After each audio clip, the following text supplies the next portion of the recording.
ஓம் ஸ்ரீ வராகி தாயே போற்றி. எனது அன்பு குழந்தையே, சரியாக இன்னும் 2 மணி நேரத்திலேயே நீ என்னிடம் எதிர்பார்த்த ஒன்றை சர்வ நிச்சயமாக உன் கைகளில் தரப்போகிறேன். இந்த நாள் உனக்கான நாளாக, உன் வாழ்க்கையில் மறக்க முடியாத நாளாக நிச்சயம் இருக்கத்தான் போகிறது. யார் உன்னை பற்றி குறைவாக மதித்து பேசினாலும் அவர் முன்னால் எதுவும் பேசாமல் அடக்கமாக இருந்துவிடு. அதுதான் உனது உண்மையான வீரம்.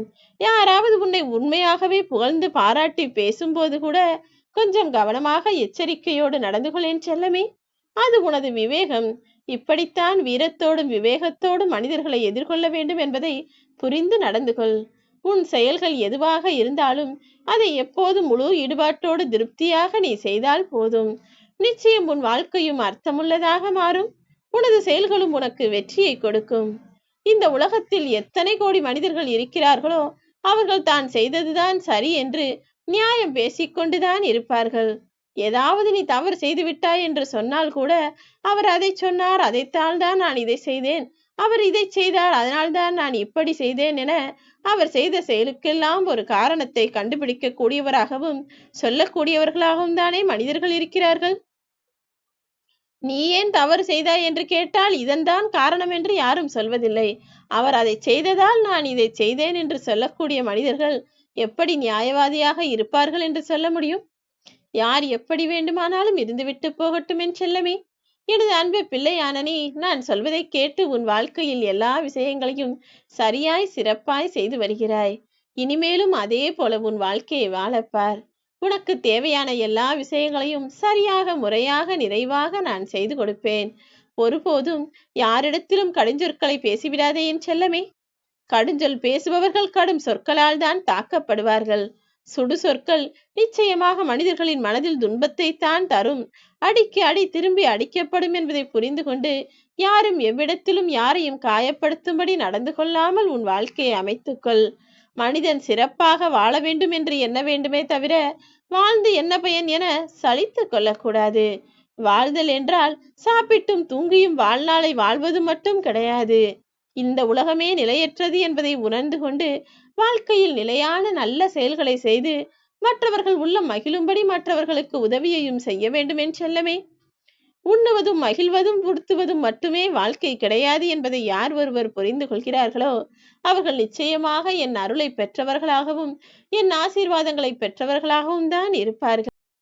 காசு பணம் என நிதி இருந்தால் கண்டிப்பாக தான தர்மம் செய்யக்கூடிய நீதியான வாழ்க்கையை வாழ வேண்டும். மனம் என்கிற ஒன்று இருக்கக்கூடிய மனிதர்களுக்கெல்லாம் மானமும் நிச்சயமாக இருக்க வேண்டும் என் செல்லமே.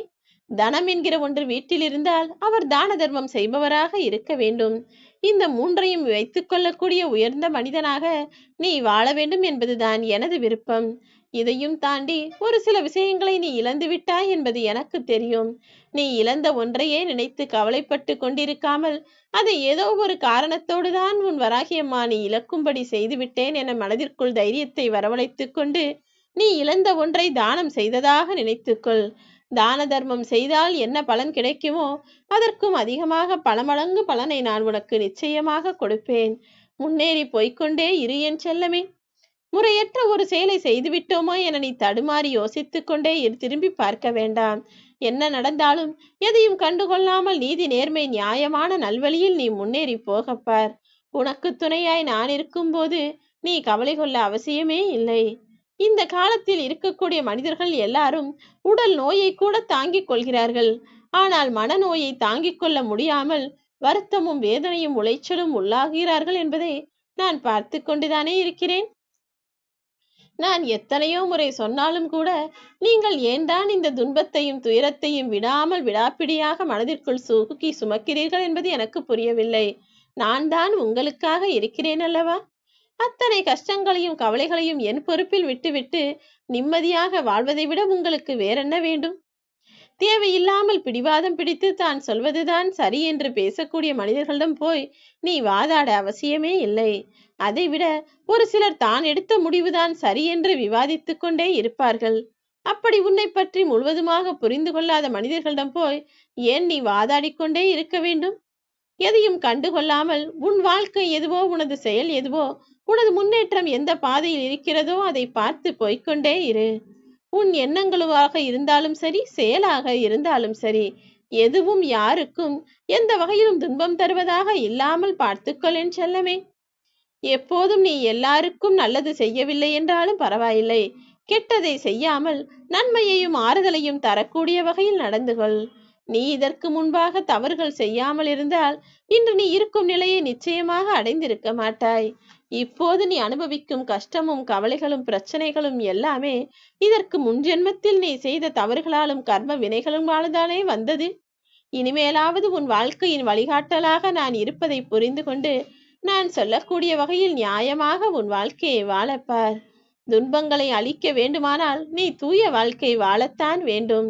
உன் துன்பத்திற்கு எது காரணமாக இருந்தாலும், யார் காரணமாக இருந்தாலும் அதை நான் பார்த்துக் கொள்கிறேன். நீயாக போய் இன்னொருவரை புண்படுத்த வேண்டாம் என் செல்லமே.